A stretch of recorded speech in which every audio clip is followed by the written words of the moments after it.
Permohonan pembuatan dokumen Adminduk seperti kartu tanda elektronik KTP, kartu keluarga KK, akte kelahiran dan sebagainya di kantor Dinas Kependudukan dan Catatan Sipil Kota Palembang pasca PSBB kembali normal.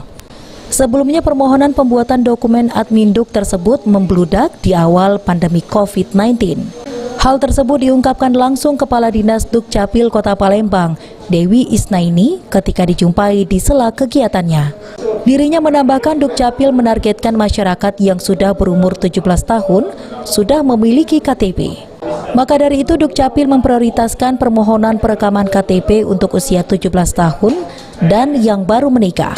Umur 17 kan setiap hari untuk bertambah kan, ulang tahun, besok tambah lagi.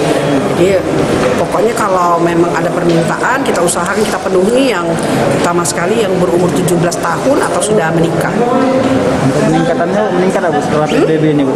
Covid kemarin ya, kalau sekarang kan sudah lumayan stabil ya karena masyarakat kan. Heru Wahyudi, PAL TV.